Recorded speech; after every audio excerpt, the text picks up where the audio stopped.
Le gouvernement central a éclairé l'opinion quant à la gestion diplomatique de cette crise à l'est du pays. Le pays a multiplié des rencontres dans le cadre des réunions dans la sous-région. Vous le savez, l'objectif étant de trouver une issue définitive à la guerre dans le Nord Kivu. Le ministre des Médias et celui des Affaires étrangères ont animé conjointement un point de presse au Salon Rouge du ministère des Affaires étrangères. Des précisions avec Passim Pangandala.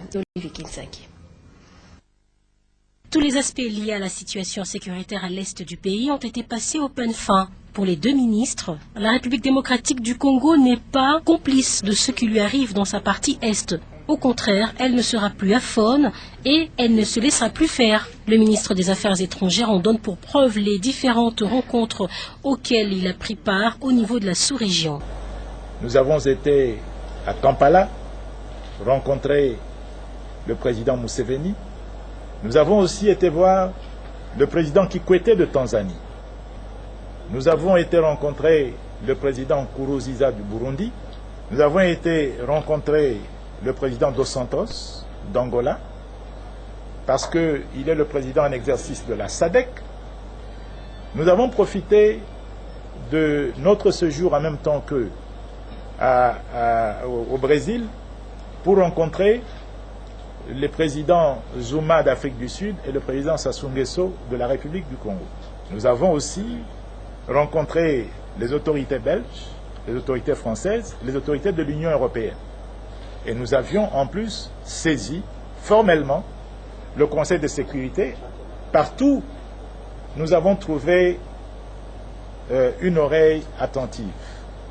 Et je pense que la cause de la République démocratique du Congo a été entendue. Toutes ces rencontres avaient pour but de faire valoir le point de vue de la République démocratique du Congo, qui estime qu'il ne s'agit plus que d'une simple mutinerie. Concernant la mise en place de la force internationale neutre, dont la contribution est ouverte à l'ensemble des pays membres des Nations Unies, le ministre des Affaires étrangères donne ici les missions lui assignées. Cette force a une double mission. La première, c'est de surveiller et de protéger la frontière. La deuxième, c'est de neutraliser, d'éradiquer les FDLR, le M23 et toutes les autres forces négatives ou les autres groupes armés.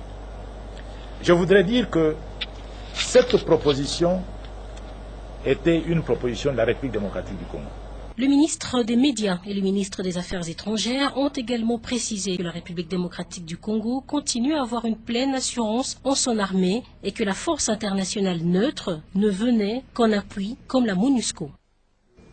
Et toujours dans ce chapitre, le Rwanda avait manifesté samedi dernier une résistance à recevoir 29 de ses concitoyens qui œuvraient au sein du M23, ce mouvement rebelle qui sème l'insécurité dans le Nord Kivu. Et seuls 7 éléments reconnus comme FDLR ont été admis dans leur pays, le Rwanda. La cérémonie de rapatriement de ces Rwandais organisée par la MONUSCO et le CICR s'est déroulée sous l'œil des émissaires du gouvernement congolais, conduit à Goma dans le Nord Kivu par le directeur général des migrations, François Béakasongo. Sonia Lukusa Mugialo, Olivier Kinsangi.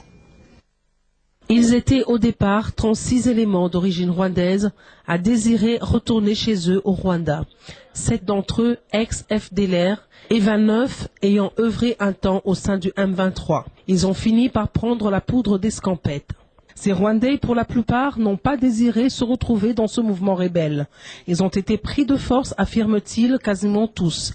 En République démocratique du Congo, eux étaient là pour soit le commerce, l'élevage ou l'agriculture. Seulement, ils ont été dupés par les ténors du M23 qui ne leur avaient pas donné les vraies motivations de leur enrôlement dans ce mouvement et d'ailleurs, c'est en tenue civile qu'ils les recrutaient.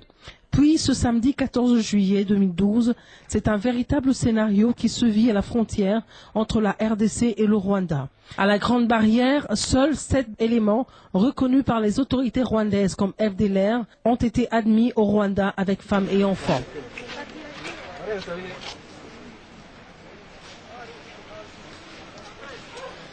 Pourtant, les 29 restants sont bien rwandais et le confirment, ils veulent instamment retourner chez eux. Pendant plus de 2 heures, des tractations se poursuivent.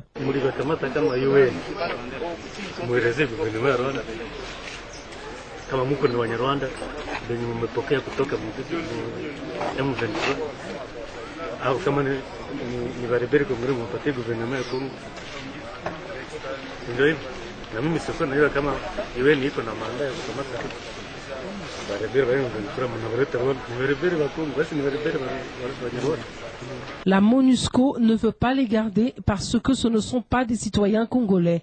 Dans tous les cas, ils ne veulent pas rester à Goma, encore moins retourner à Bunagana, où ils avaient été sécurisés par le programme DDRRR de la MONUSCO.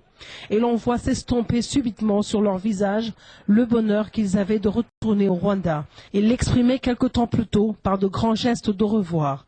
Il faut dire qu'au préalable, en présence du directeur général de la Direction générale des migrations, François Béa Kassonga, de l'administrateur principal chargé du département de la sécurité intérieure de l'Agence nationale de renseignement l'ANR, Justin Katumbwe Bin Mutunsi, et du gouverneur du Nord Kivu, Julien Paluku Kaongia, ils avaient rempli toutes les formalités d'usage à la Direction générale des migrations. Une chose reste vraie, ces éléments ex-M23, peut-on déjà les appeler ainsi, ne sont pas prêts de continuer l'aventure de déstabilisation du pays de Joseph Kabila Kabange. Le directeur général des migrations, François Béa Kassonga et non Kassongo. Et c'est la fin de ce journal. Mesdames, Messieurs, merci à vous qui l'avez suivi à Johannesburg, en Afrique du Sud et à travers le monde. Retrouvez cette semaine à 19h30 Blaise Ainda pour des nouvelles éditions. Je vous retrouve très prochainement. Merci de rester avec nous.